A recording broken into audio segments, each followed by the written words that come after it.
Hey everybody, Steven here, and today I'm doing an unboxing video for the Gigabyte M32U 4K 144Hz IPS monitor. So this is obviously an unboxing video, so I'm going to make sure that video pops up showcasing me actually unboxing this thing. But the big thing here is this is going to replace my Aorus 43-inch monitor.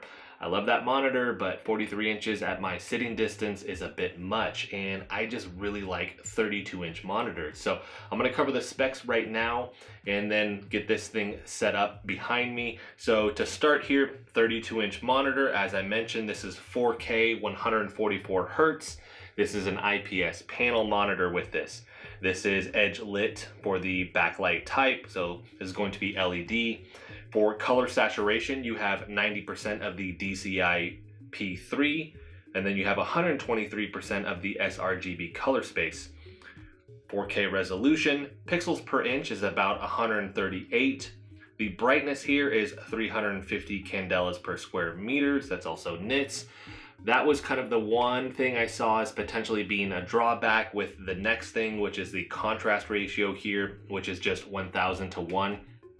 You usually see that with IPS panels, so they don't have the same contrast ratio as what you would find with a VA panel, which is usually about 3000 to 1.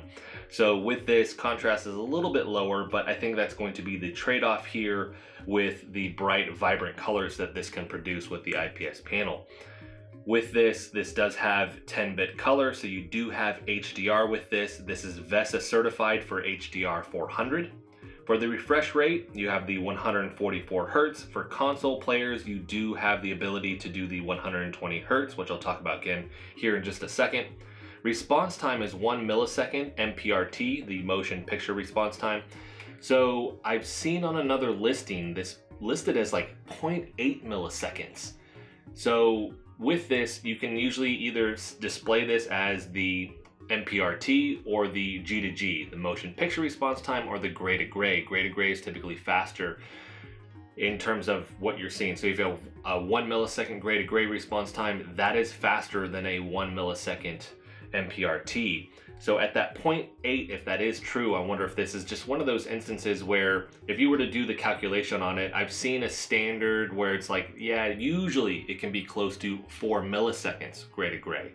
So I'm wondering if this is closer to maybe 3 milliseconds gray to gray, but it looks more impressive if you put the 1 millisecond with this. Anyways, this should be good for the response time. It won't be as fast as other IPS panels I've used that do have that 1 millisecond gray to gray. But with this, the cost is going to be a factor in that because this was only $740. It wasn't $800, $900, even $1,000 like I've seen with other monitors in the same spec kind of range with this. So this does have the flicker-free technology. This does have the HBR3 connectivity here, HDMI 2.1. So for console players, you do have the HDMI 2.1 for your Xbox Series X or your PlayStation 5, so you can do the 4K 120 Hertz with this. This does have 2 of those ports, by the way. For DP port, display port, it has 1.4. You only have 1 of those. And then this does have a USB Type-C port. This also comes with the headphone jack. That's pretty standard. This has 2 3-watt speakers, and so I'm expecting those to sound pretty good with this, considering they're the 3-watt over other ones I've used that are typically 2-watt. Unique features, I won't actually cover all of this in this video here, but you have your standard stuff, crosshair, timer, counter. This does have picture-in-picture and picture-by-picture. This actually has a KVM switch if you're going to use this with multiple PCs. If you're using, for instance, a PC and a console, it just makes it easier to switch between the two. And then this is going to have black equalizer, things like that. We have 3 USB 3.0 ports. I've mentioned this in all of my videos. I always want that. I love seeing that with this monitor. At this price point, I kind of expect it, but it has the 3. I really like that. This also has the built-in power.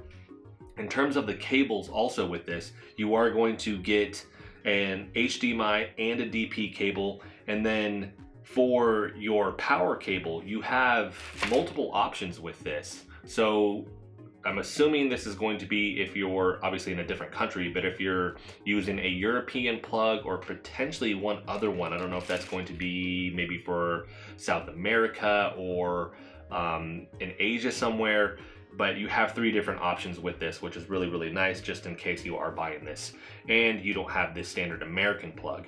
So this comes with all that, and then the adapter to run the extra USB ports. And then with this is 140 watts for the AC input. And I will actually have a video pop up right now also showcasing me run through the different adjustments that this can do. So we have height adjustment of 130 millimeters, and then you can actually swivel this 30 degrees to the left or to the right. This has tilt 5 degrees forward and 20 degrees back. This is VESA compatible in terms of mounting this with a 100 by 100 millimeter pattern. And then I'll make sure this pops up for pounds, but this thing is quite heavy. That's the first thing I noticed when lifting up the box when it came in here. I accidentally actually dropped it. I wasn't lifting it really high, but I started to pick it up and it just threw me off and I didn't have a good grip and I dropped it. But this thing is quite heavy.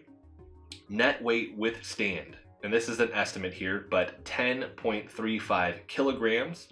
Net weight without stand, 7.25 kilograms. And so gross total here, and that's going to be, I believe, with the box and with everything, is 13.75 kilograms.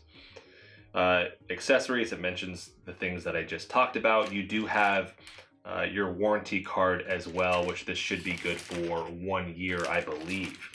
So now that I've covered all of these specs, I'm going to get this thing set up, and then I want to play with it for a couple days, use it for a couple days, and then really the video that I'm going to be showcasing after this is showcasing me playing different games and talking about my first just initial impression and what I think about this, just like I said, within the first couple of days. And then here in the next month or so, I'll get my official review.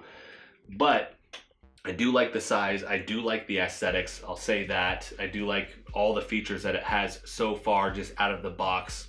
The HDMI 2.1, we have the extra USB ports, the things like that to me are important when I'm looking for a monitor. So big win just with that. I hope that performance matches with what I'm initially seeing here though. So let's go ahead and jump over to that now, and let's actually look at what this will look like when we're playing games.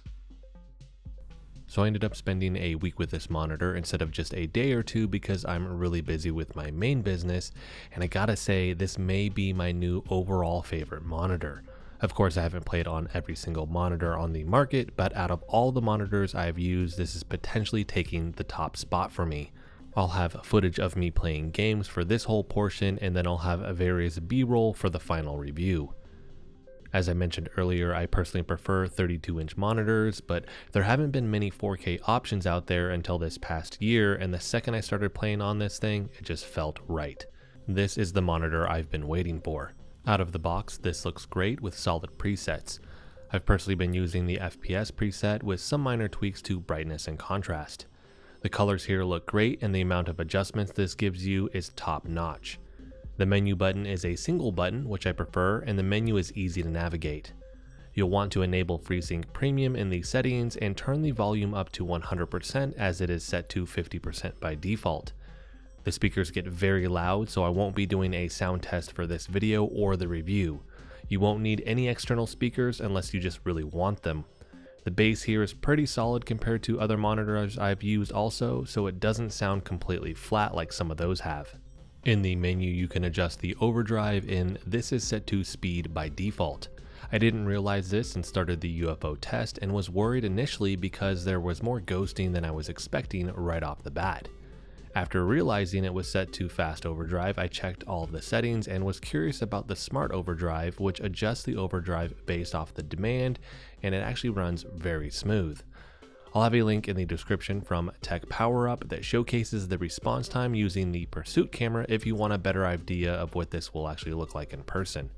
They also tested the input lag, which I haven't noticed any issues with in person myself.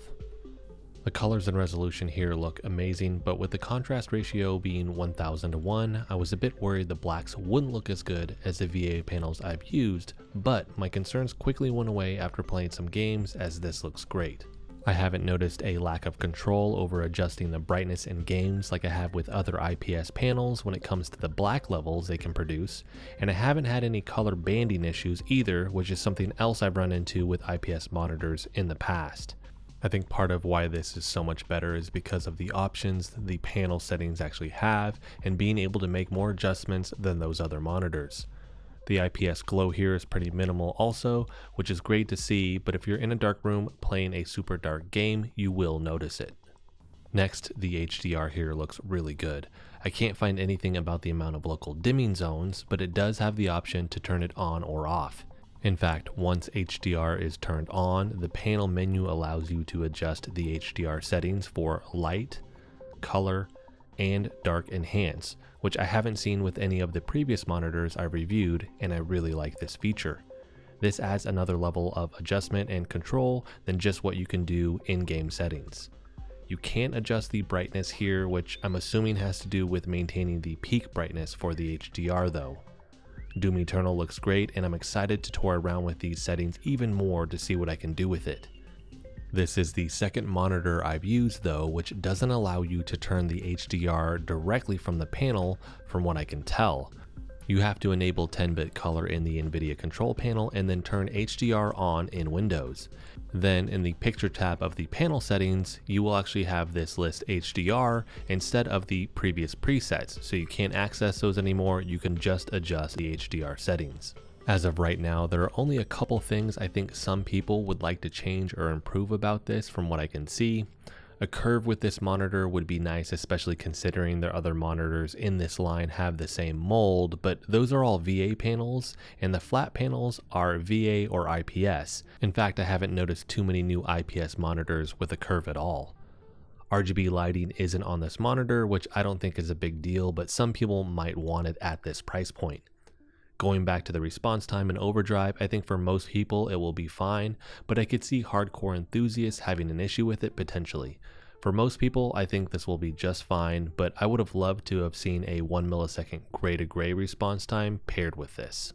So the initial impression this monitor is making is really good if I haven't driven that point home yet, and at $740 this is one of the cheaper 4K monitors with similar specs at 32 inches, which makes me like this even more. This is by no means cheap, but I'm glad to see the price of 4K monitors is slowly coming down. I'll have my review out within the next month or two so I can spend some more time toying around with the settings and seeing what this thing can do. I'll have a link for this in the description if you do want to pick it up for yourself before then though. If you want to get notified when that video comes out, hit the subscribe button for me. If you like the video, hit the like button for me. And as always, thanks so much for watching, and I'll see you in the next video.